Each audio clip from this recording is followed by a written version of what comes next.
السلام عليكم، ازيكم حبايبي؟ عاملين ايه؟ يا رب تكونوا بخير وكويسين يا رب وفي احسن حال. كل سنة وانتم طيبين ورمضان كريم عليكم وعلينا جميعا يا رب، وربنا يتقبل منا الايام الخير ديت. خلاص النهاردة اهو 19، فاضل تقريبا حوالي 4 ايام ان شاء الله. ربنا يجعله ايام خير وبركة علينا يا رب للجميع. عاملين ايه الاخبار؟ النهاردة هبدأ معاكم فيديو جديد ان شاء الله. هوريكم شوية تغييرات كده عملتها في البيت عندي بسبب مناسبة الشهر. بالنسبة لي شهر رمضان ده اصلا يعني اللي هو ايه، هو العيد اصلا. يعني انا العيد بيبدأ معايا من اول رمضان. يعني انا مسكت الشقة كلها، نظفت بقى وروقت ومسحت بقى تنظيفة كأني بمسح للعيد. فكل ماما بتسالني تقولي انت ليه؟ طب ما كنت صبرتي العيد. قلت لها مش مشكله، لما يجي العيد هيبقى النظافه حاجه بسيطه مش هيبقى قوي. ورتبت المطبخ وجددت من شكل البيت كله وغيرت اماكن وظبطت اماكن بحيث الواحد يحس بالتغيير بس مش اكتر. كنت زمان وانا صغيره بقول يا ربي هو رمضان ده يعني ليه شهر واحد؟ يعني كنت بكلم ربنا كده وانا صغيره اقول يا ربي هو شهر واحد ليه ما يجيش مثلا 3 4 شهور ونفضل عايشين في الخير ده 3 4 شهور كده. كنت ببقى مبسوطه قوي بالاغاني والزينه والصيام والاكل الحلو. وقته كده تحس كده ان هو شهر كده، يعني هو على قد ما هو بيخلص بسرعه الشهر ده. بس بصراحه الايام بتبقى كلها جميله جدا. ومسلسلات بقى، بعيدا عن المسلسلات هو الجو تحس ان فيه بهجه بقى، وصلاه التراويح وصلاه التهجد ما بننامش الا لما نصلي صلاه الفجر. فبصراحه دي حاجه كلها يعني كانت جميله جدا، وبنختم القران. فكل الاعمال والخيرات والحاجات الحلوه جدا بتلاقيها في شهر رمضان. حتى لو انت مثلا الدنيا بتبقى ضيقه معاكي شويه في الايام العاديه، بتيجي في شهر الخير ده وتلاقي ربنا فرجها عليكي من يعني من غير ما تعرفي الحاجات دي جايه ازاي. باي رزق بقى، فلوس، صحه، اي حاجه اي حاجه. بس بصراحه يعني الحمد لله الحمد لله، يعني إيه ان احنا يعني لينا شهر جميل زي ده علشان يعني نعيش الاجواء الحلوه دي. مش عايزه اطول عليكم كتير، بس انا هاخدكم في جوله للمكان عندي، اوريكم عملت ايه. حوالي 6 افكار غيرت بيهم روتين البيت، او جددت بيهم من شكل البيت. يا رب ان شاء الله يعجبكم. ولو في اي حد عنده اي تعليق او اي حاجه ممكن يكتب لي في الكومنتات، مفيش اي مشكله. بالنسبه بقى للحاجه الحلوه اللي احنا كنا قلنا عليها الفيديو اللي فات على طول، انا غيرت البرطمان على فكره، صغرته شويه. كنت قلت لكم الفيديو اللي فات ان احنا عايزين، محدش كتب لي تقريبا في الكومنتات خالص، بس دولت اصحابي واهلي والناس دي، ولسه والبقيه تاتي، يعني لسه في ناس تانية لسه ما قالتليش. فانا قطعت الورق وكل واحد باسمه ودعوه صغيره جنب اسمه يعني. بس ان شاء الله ان شاء الله يا رب لو لقيت الورق كتير عن كده، هو كده تقريبا بمعدل كل يوم ورقه على مدار الشهر. طب انا يعني لو الورق كتر عن كده هيبقى كل يوم ورقتين وممكن 3 على حسب ما ربنا يريده البرطمان يتملي. طبعا يعني ربنا يجازينا خير ان شاء الله، وربنا يكرمنا في كل ده يا رب ان شاء الله، ويجعله في ميزان حسناتنا. بس قبل ما نبدا في اي حاجه، لو انت لسه مش مشتركه في القناه يا ريت تروحي تعملي على طول سبسكرايب للقناه وتفعلي زر الجرس. ولو عجبك الفيديو النهارده تدوسي لايك ليه. نبدا اول حاجه بالتلاجة. جبت لها المفرش دي طلعت ترندي قوي اليومين دولت. شكلها حلو وقريبه جدا للبلاستيك، حساها شبه البلاستيك قوي. شكلها حلو قوي لما بتتفرش في التلاجة، وفي منها الوان كتير جدا جدا. انا جبت اللون ده حسيته هادي شويه. حساها كده منوره التلاجة بصراحه يعني. بعد كده جبت الرول الفوم دوت علشان الاماكن الضيقه اللي في التلاجة، برضو شكله حلو قوي لما اتفرش، بس معرفتش اصوره.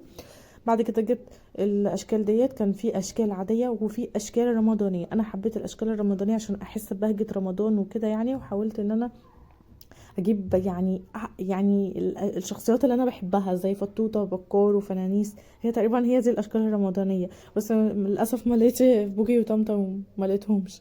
فحاولت ان انا اجيب الحاجات اللي انا بحبها يعني. بعد كده المغناطيسه بتاعه من ورا يعني في مغناطيسه من ورا عشان بتلزق على التلاجة. المغناطيسه دي فيها ورقه كده طالعه من مكانه لازقه على الورقه اللي هي الشيت الكامل اللي انا جايباه ده. فكنت بحاول ان انا اطلعه بصبعي. بصوا لازق ازاي، كنت بحاول ان انا اطلعه، جبت صباع بليت صباعي ميه وحاولت ان انا اشيلها بالميه، يعني حته الكرتونه دي ما عرفتش، بس في الاخر لقيتها لزقت عادي بالكرتونه يعني بالورقه وهي على المغناطيس عادي. الشيت كان فيه 6 وكانت تقريبا بحوالي 14 جنيه، كنت جايبهم من واحدة صاحبتي اونلاين. في منها في المحلات برا ب10 عادي مفيش مشكلة. وهم 6 اشكال. بكر ما كانش عايز يقف، معرفش ليه. قعدت ربع ساعة اوقف فيه والله لحد ما اتظبط كده. شكل بقى الرخامة كان عندي بالمنظر ده، حبيت ان انا اغير من شكلها فجبت لها الرول اللي هو الشكل الجرانيت ده. كان في منه الاسود وفي منه البني، المفروض كنت اجيب البني بس انا حبيت الاسود. وفي كمان اعرض من كده. انا كنت فاكره ان الرخامه بتاعتي هو ده المقاس بتاعها، اتاري طلعت مقاسها اعرض، فاضل هيفيض حته كده صغيره. مش هعرف هقولكوا في الاخر هعمل فيها ايه. بس انا غلطت في حاجه، ان انا جبت الرول ده بعدين اكتشفت ان في رول تاني احسن، نوع احسن منها، اللي هو النوع اللي فيه لمعه قوي ده. ده انضف شويه من النوع ده. النوع ده كان المتر فيه تقريبا ب12 ونص او 12، انا جبت 2 متر منهم. وبدأت ان انا الزقه على الرخامة عشان اغير من شكلها. بدأت اشيل الورق كده واحدة واحدة واطلع اللزقة. صعبة جدا جدا جدا. فضلت افك واركب افك واركب كل شوية علشان خاطر هي ما يبقاش فيها فراغات او هوا، وتبقى باينة كشكل رخامة فعلا، مش باينة ان انا لازقة ستيكر على الرخامة الاصلية بتاعتي. وحاولت واحدة واحدة كده مع نفسي ان انا الزقها لحد ما ثبتت خالص. وفضلت ماشيه معاها واحده واحده على الاقل من مهلي خالص لحد ما خلصت الرخامه كلها. وبعد كده قفلت الاطراف. الحته بقى اللي هي اللي في الاخر ديت اللي هي كانت مكشوفه ومش مغطيها الرول كله. جبت من الرخامه بتاعتي طولها 1.40 متر. جبت بقى بقيه المترين بتوعي اللي انا كنت جايباهم وبدات اقص وظبطت الرخامه كلها. بقى بالبواقي بقى على مهل يعني. كده كده خلاص الرخامه خلصت. بعد كده بدات احط الفرن بتاعتي او الميكرويف فيها. وبدات ان انا ارص الحاجه. شايفين الراديو ده جبته عشان يبقى يدي ستايل حلو في المطبخ. زائد بحب اسمع اذاعه القران الكريم عليه بالليل وانا نايمه. وبحب اسمعه وانا شغاله في المطبخ. ده بطوط، انا معرفش التفاهه عايزه مني ايه. ماسك بطوط للحاجات السخنه والكلام ده كله، لما تجيبيها من الفرن والكلام ده كله. عجبني شكله قوي فجبته، هيدي منظر حلو. التوابل دوت نسيت اقول لكم عليه في الاول. ده عباره عن 6 قطع. حلو قوي قوي جدا وعملي. حاطه فيه البهارات اللي هي يعني لوحدها فيها خروم كده بحيث ان انت تطلعي. جبت عليها ستيكر. الستيكر ده ممكن تجيبيه من المكتبة، بس ده كان ستيكر بتاع مكنة باركود، كنت جايباهم من الشغل بتاعي ايام ما كنت بشتغل يعني. كانوا متشالين ونفعوا دلوقتي. لزقتهم وكتبت على كل حاجه اسمها عشان ما اتلخبطش. فاضل واحده فاضيه بقى مش عارفه اعمل فيها ايه. دي الاتنين دولت من ايام جوازي، كنت جايباهم في جهاز زي عباره عن زياده بتحطي فيها دقه بتاعه الكشري مثلا او شطه او اي حاجه، مديه منظر حلو برضو مع الرخامه. كده شكل الرخامه. فرشت فوطه صغيره فوق الفرن لان اصلا كنت ناويه ان انا اجيب غطا مايكرويف وكده يعني، بس ما عرفتش عادي بقى مش مشكله. ده كفر بتاع التلاجة من فوق، مع مش عارف طبعا اصوره فصورت لكم شكله من تحت وانا بفتحه. برضو قلت لها هاتي اشكال رمضانيه، تقريبا نسيت او ما خدتش بالها فجابت لي اشكال عاديه، بس مش مشكله. هو خامته كويسه وحلوه قوي وادى منظر حلو فوق التلاجة لما فرشته. ولونه كمان حلو جدا بيج، لان انا عندي المطبخ كله بني في بيج، فلايق جدا جدا مع المطبخ. جبت برضو الشفشق ده و3 كوبايات معاهم لرمضان، شكل رمضاني كده ب35 جنيه. وجبت الفرشة ديت كانت ب15 جنيه، جبتها علشان خاطر بقى عبارة عن خزان، فيها خزان بتفتحيها وبعد كده بتضغطي تحطي بقى فيها الصابون او الشاور اللي انت عايزاه، وبتدعكي بقى بيها اي حاجة. بس عملية جدا هنشتغل بيها بعد كده في الحوض والبانيو. ديت عبارة عن لمامة وبرة بتحطيها في قلب الغسيل، بتلملك اي وبرة او اي حاجة انت مش عايزاها توبر الغسيل، دي بتلمها. انا لسه مجربتهاش بس سمعت عنها كلام كويس، هجربها واقول لكم رأيي فيها ايه في فيديو. دي المبخرة. طالعة برضو ترندي قوي جدا جدا جدا يعني. عجبتني شكلها جدا. قبل ما تكون مبخرة انا جايباها علشان شكلها، مش علشان هي مبخرة ولا حاجة. شكلها حلو قوي. شكلها من جوه كده البخور بيتحط هنا وبعد كده بتقفليها وبيطلع بقى البخور من الاخرام دي. شكلها حلو قوي وهي مش كبيره قوي ولا صغيره قوي، شكلها عملي ومديه ديكور شكله حلو جدا جدا. شيك قوي. بعد كده جبت الستاره بتاعت الحوت دي، عمليه جدا، هي اسمها كابوتانيه، قماشه كابوتانيه ولونها بني، في منها كان البيج والنبيتي. فيها استرتش كده من فوق او سكوتش كده بيتلزقوا في بعض. هوريكم شكلها بتتلزق بدبل فيس او لزق، بس الاحسن يكون دبل فيس قوي علشان اللزق وقع مني وهضطر اجيب لها دبل فيس. بصوا السكوتش دوت، الواحده اللي جوه دي هي اللي بتتلزق بدبل فيس، وبتقفل عليها الستاره بقى من بره، وبتبقى شكلها حلو جدا، بتغطي تحت الحوض وتقفل لك تحت الحوض وتدي منظر المطبخ حلو. ده منظم ميك اب ب55 جنيه، جبته عشان يرتب لي شكل التسريحه شويه. شايفين البرطمان ده بتاع البيوتي بلندر البيوتي بلندر، فضيته من البيوتي بلندر وقلت هستغله في حاجه. فكره صغيره قوي عجبتني جدا، انا قلت هجربها معاكم، والله كنت اول مره اجربها بس طلعت حلوه الحمد لله. ده بوك بتاع فرحي، هو ما كانش كده خالص، هو كان الورد مرصوص فوق بعضه، وزهرة التوليب دي كانت يعني كان صفوف كده فوق بعض، وكان مربوط ربطة حلوة، بس ولاد الحلال كتير في الفرح بتاعي خدوه ما شاء الله، بوظوه من على الكوشة، فمن ساعتها هو مركون عندي. وانا بنضف لقيته، رحت واخداه مرتبة الورد بشكل بوكيه كده، ورحت ربطة معينة، وحاولت ان انا اظبطه كده ظبطة حلوة، ورحت لفاه بالشريطة الستان بتاعته، وحاولت ان انا اسويه من تحت. عايزه بقى احطه في البرطمان ده اعمل البرطمان ده على شكل فوزه، كان ممكن الفه باي شريط ساتين، بس انا حبيت الطريقه اللي انا هعملها دي اكتر. كان عندي لون طعام لونه فوشيا وملح، جبت طبق فاضي وهحط شويه ملح صغيرين، هجرب فيهم الاول، وبعد كده هحط كام نقطه كده من اللون الطعام اللي عندي.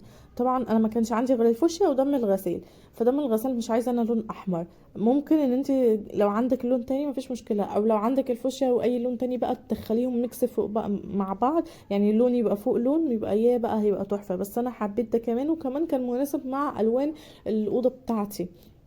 حاولت كده ان انا اقلب، حطيت كام نقطه كده منه، وقلت هشوف الدرجه هتبقى عامله ازاي. حابه بقى ان انت تغمقي قوي تفتحي قوي تخليه مظبوط، انت وذوقك واختيارك على حسب انت عينيكي شايفه ايه.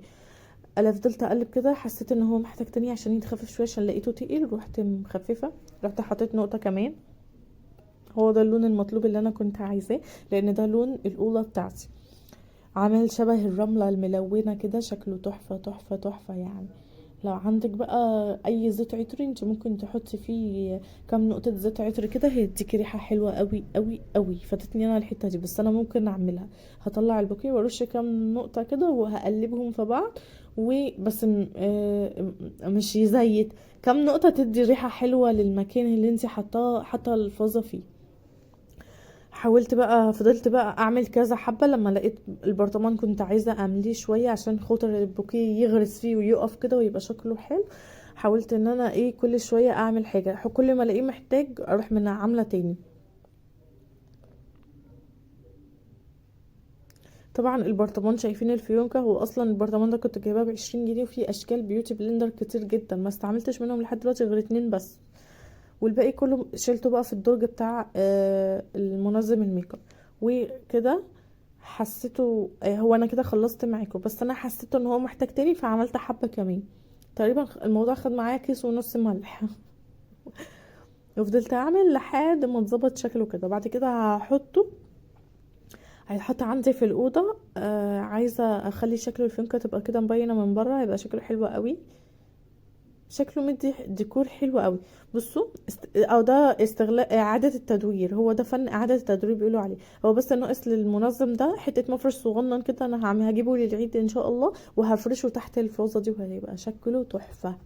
هنا بقى طبعا هو انا هشتغل لوحدي؟ لا طبعا، خليت علاء جوزي يقوم يعلق لي الزينه بتاعه رمضان. انا طبعا كتر خيري قوي ان انا جبتها له، فمش كمان هطلع اعلقها، كفايه عليا كمان توضيب البيت والكلام ده كله، خليته علقها لي.